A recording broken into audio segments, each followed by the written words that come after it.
Hello दोस्तों, MD classes में आपका स्वागत है। आज हम करेंगे अध्याय 3, जिसका नाम है मानव जनन। इसे इंग्लिश में हम ह्यूमन रिप्रोडक्शन कहते हैं। ठीक है। अगर आपने इस चैनल को सब्सक्राइब नहीं किया है तो प्लीज़ इस चैनल को सब्सक्राइब कर लें एंड बेल आइकन को प्रेस कर लें, जिसके क्या होगा कि जैसे ही मैं अगली वीडियो लेके आऊँगा तो उसका नोटिफिकेशन सबसे पहले आप पर पहुँच जाएगा। तो आज का हमारा टॉपिक है मानव जनन। तो मानव जनन किसे कहते हैं, यह क्या होता है? तो मनुष्य द्वारा अपने जैसी संतान उत्पन्न करने की प्रक्रिया को हम क्या बोलते हैं? मानव जनन। जो मनुष्य होते हैं उनके द्वारा उन्हीं कैसी मतलब उन्हीं जैसी संतान उत्पन्न करने की प्रक्रिया क्या कहलाती है? मानव जनन कहलाती है। तो इसमें लिखेंगे मनुष्य द्वारा अपने जैसी संतान उत्पन्न करने की प्रक्रिया को मानव जनन कहते हैं। इसके बाद है हमारा लैंगिक द्विरूपता। लैंगिक द्विरूपता। तो इसमें हम क्या लिखेंगे कि लैंगिक द्विरूपता किसे कहते हैं पता है? लैंगिक द्विरूपता का मतलब होता है जैसे नर और मादा दोनों में हम अंतर प्रकट कर सकें, अंतर बता सकें। हम कैसे पहचानते हैं कि यह नर है तथा यह मादा है, यह मेल है यह फीमेल है? किसके द्वारा पहचानते हैं?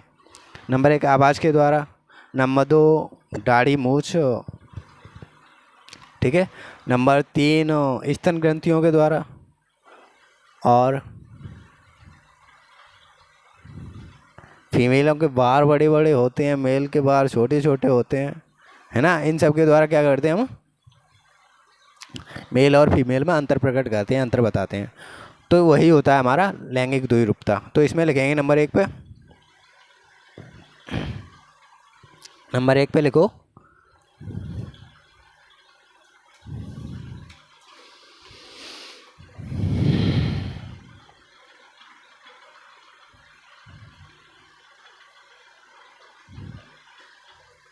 नंबर 1 पुरुषों में दाढ़ी मूछ आती है, पुरुषों में दाढ़ी मूछ आती है तथा स्त्रियों में नहीं।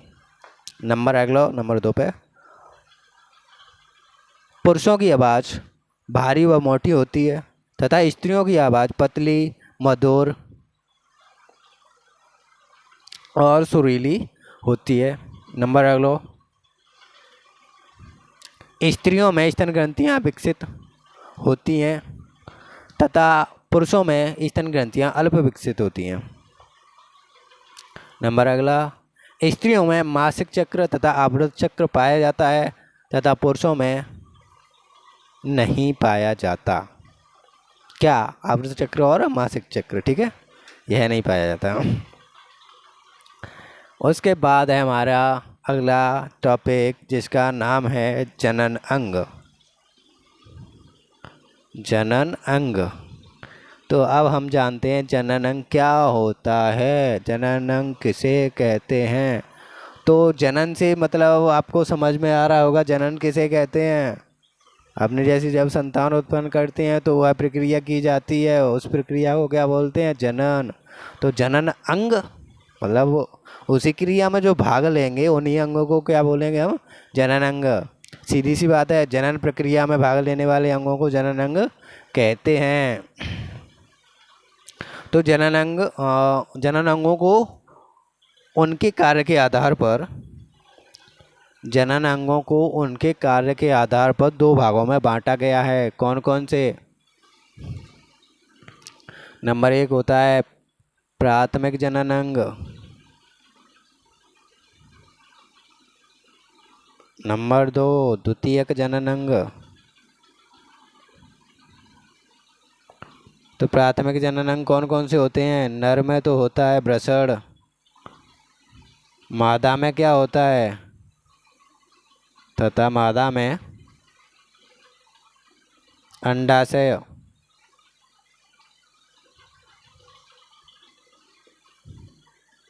और द्वितीय जनन अंग कौन कौन से होते हैं?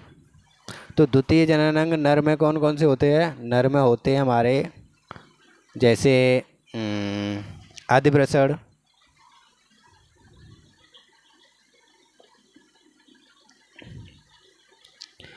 शुक्रवाहिनी, कॉमा मूत्र मार्ग,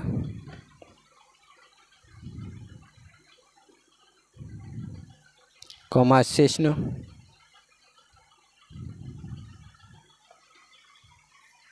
और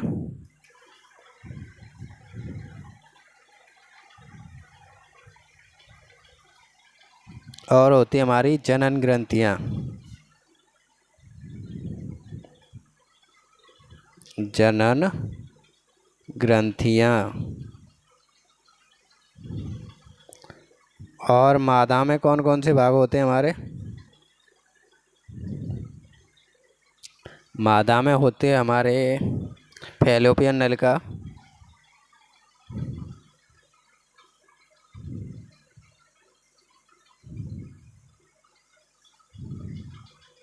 नलिका, और उसके बाद होता है हमारा कॉमा गर्भाशय, कॉमा यौन, और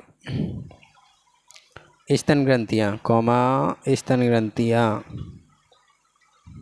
स्तन ग्रंथियाँ।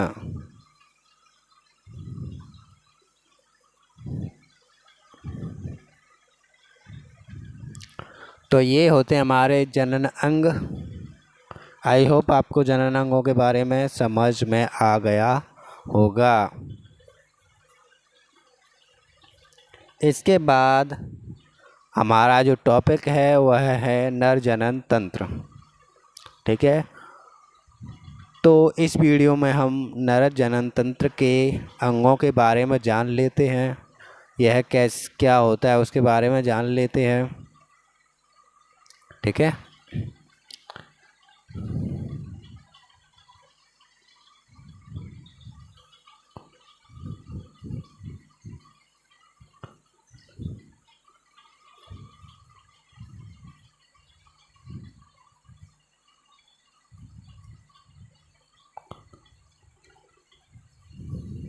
नर जनन अंग।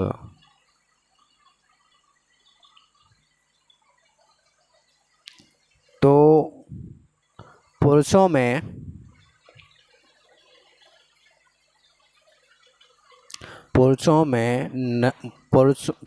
इसमें ऐसे लिखे हैं, पुरुषों के जनन तंत्र में निम्नलिखित अंग होते हैं। पुरुषों के जनन तंत्र में निम्नलिखित अंग होते हैं। नंबर 1 हमारा होता है वृषण कोश। नंबर 2 वृषण। नंबर 3 अधिवृषण। नंबर 4 शुक्रवाहिनी।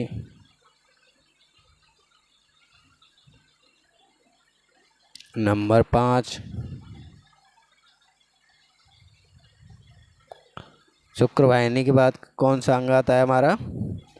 स्खलन वाहिनी।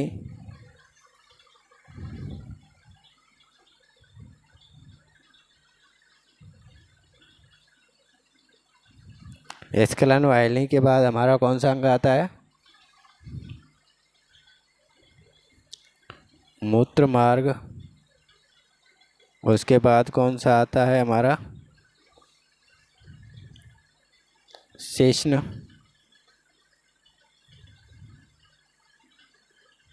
उसके बाद क्या आता है हमारा?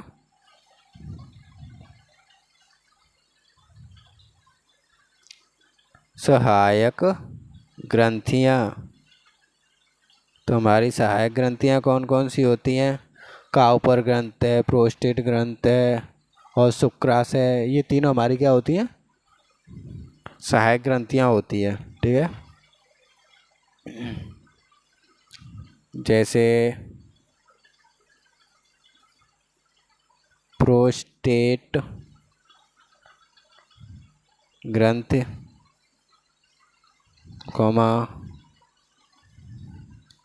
कॉमा काउपर्स ग्रंथ,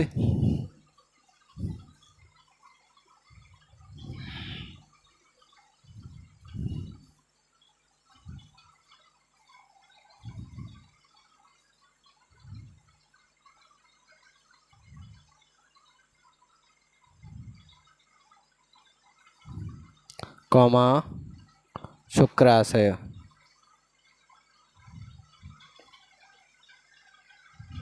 ठीक है, तो ये होती हमारी सहायक ग्रंथियाँ। आई होप आपको यहाँ तक समझ में आ गया होगा।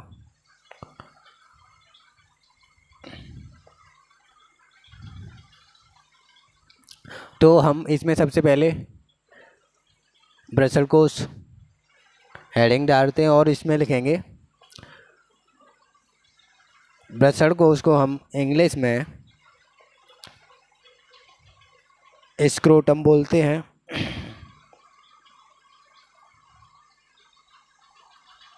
इसमें लिखेंगे ब्रसल कोश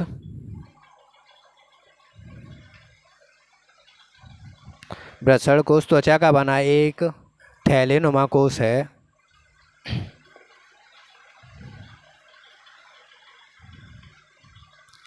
जो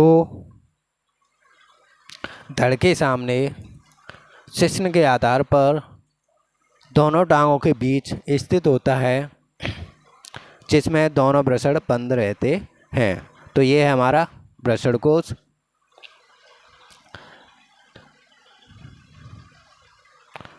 शिश्न के धड़ के सामने मतलब जो हमारा चेहरा है उसके सामने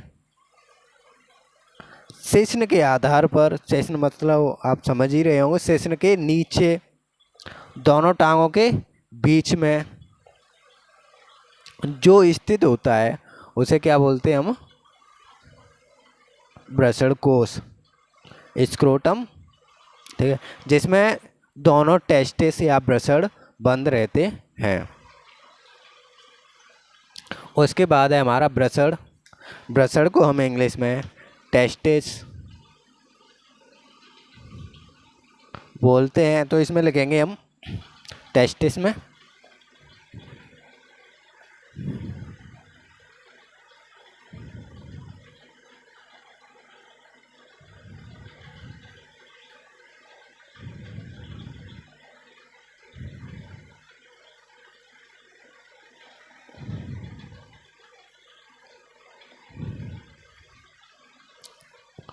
टेस्टिस में लिखेंगे हम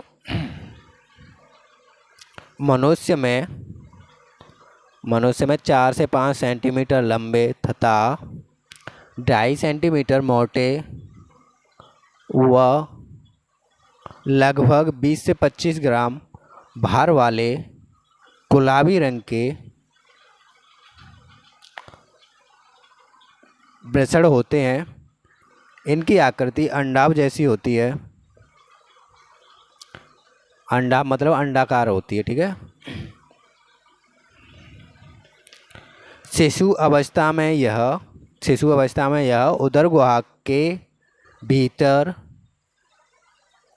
दोनों वृक्कों के पास स्थित होते हैं तथा वयस्क अवस्था में यह उदर गुहा के बाहर ब्रसड़ कोश में स्थित होते हैं या बंद रहते हैं। तो जो हमारे टेस्टिस थे वो क्या था?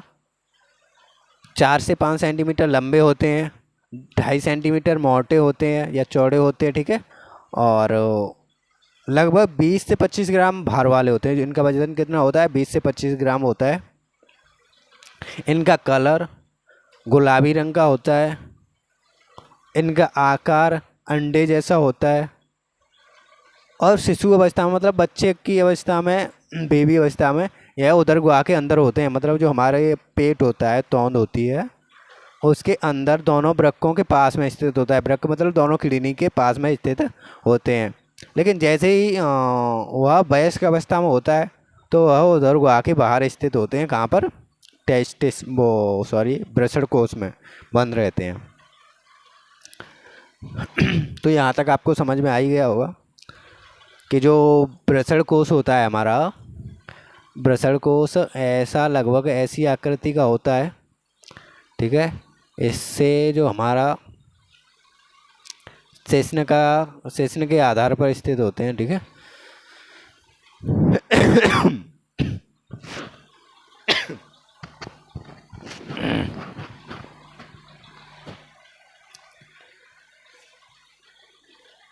तो ये हमारा क्या है, ये हमारा ब्रसड़ कोश है। इसमें दोनों ब्रसड़ या टेस्टिस क्या होते हैं, बंद रहते हैं। ठीक है। उसके बाद आता है हमारा अधिब्रसड़, और अधिब्रसड़ को हम इंग्लिश में एपिडिडाइमिस कहते हैं।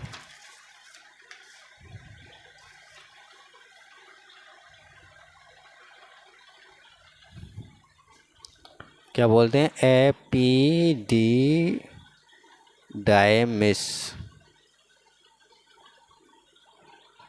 इसमें लिखेंगे हम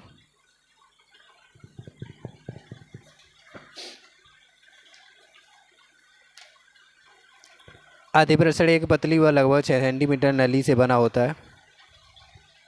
जो अधिब्रसड़ होता है वह 6 सेंटीमीटर लगभग 6 सेंटीमीटर लंबी नलिका का बना होता है। यह नलिका कुंडलित होकर 4 सेंटीमीटर लंबी चपटी व कोमा के आकार की संरचना बनाती है। ठीक है, 4 सेंटीमीटर चपटी कुंडलित होकर कोमा के आकार की क्या करती है, संरचना बनाती है। जो ब्रसड़ के आगे कोमा पीछे कोमा बाहरी किनारों पर या किनारों के साथ चिपकी होती है। अधिब्रसड़। ठीक है, तो इसे समझते हैं हम। जो हमारा टेस्टिस होता है उसके ऊपर एक टोपीनुमा संरचना होती है। वह संरचना कितनी होती है, 6 सेंटीमीटर की होती है। जो कुंडलित होकर क्या करती है, 4 सेंटीमीटर चपटी और कोमा के आकार की नली बनाती है या नलिका बनाती है। तो ये रहा हमारा टेस्टिस। ठीक है, इस टेस्टिस के ऊपर से एक टोपी नुमा संरचना होती है। ठीक है, जैसे इसमें ना ये ऐसे कुंडलित होकर आती है ये नलिका। ठीक है, ये क्या करती है, नलिका ऐसे कुंडलित होकर आती है। जो लगभग कितने सेंटीमीटर लंबी होती है, 6 सेंटीमीटर लंबी होती है। और कुंडलित होते होते वह कितने की बचती है, 4 सेंटीमीटर बचती है। अब ये यहाँ से कुंडलित होती हुई जा रही है भाई, यहाँ से कुंडलित होती हुई जा रही है, जा रही है, जा रही है, जा रही है।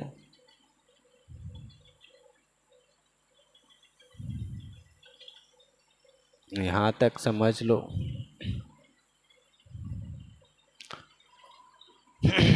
इससे ऐसे ना ये अच्छा नहीं लग रहा, इसे ना कुछ अलग तरीके से बनाते हैं। चलो,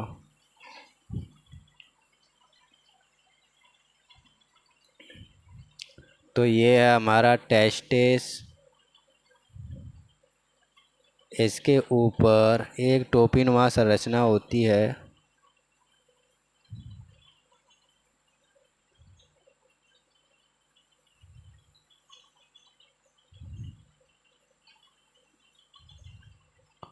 ठीक है, अब इसमें ये कुंडलित होती हुई जा रही है। ठीक है,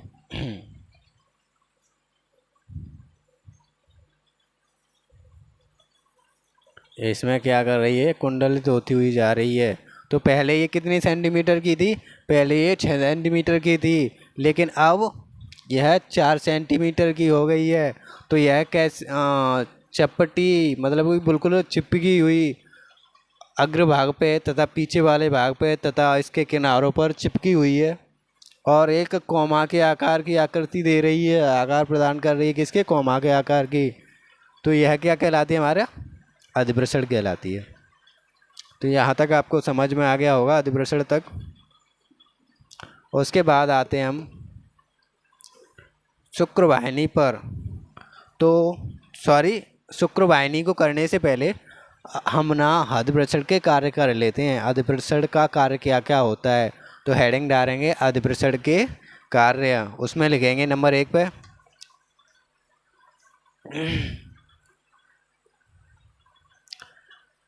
प्रसरण से शुक्राणुओं को शुक्र वाहिनी में पहुंचाने के लिए मार्ग प्रदान करता है। जो हमारा अधिप्रसरण होता है, ठीक है, जो हमारा यह अधिप्रसरण है, क्या है, अधिप्रसरण, तो ये हमारा टेस्टिस है। तो इस टेस्टिस से शुक्राणुओं को क्या करता है, टेस्टिस से शुक्राणुओं को यहाँ पर शुक्रवाहिनी नलिका तक पहुँचाने के लिए मार्ग प्रदान करता है या रास्ता देता है। नंबर 2 पे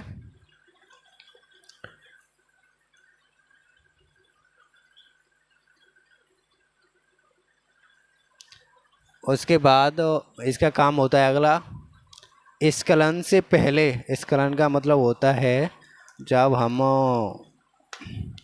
शुक्राणुओं को अपनी बॉडी से रिलीज करते हैं, तो रिलीज करने से पहले, ठीक है, यह शुक्राणुओं को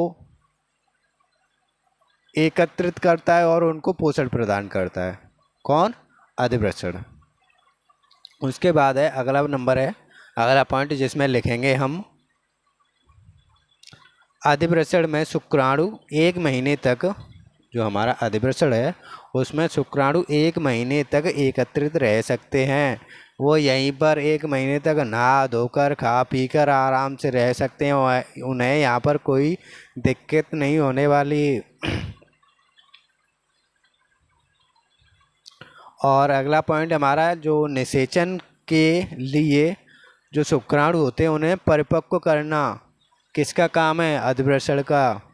तो शुक्राणुओं को परिपक्व भी इसी भाग में होना पड़ता है, या इसी भाग में शुक्राणु परिपक्व होते हैं। पॉइंट नंबर अगला, अधिप्रसरण नली में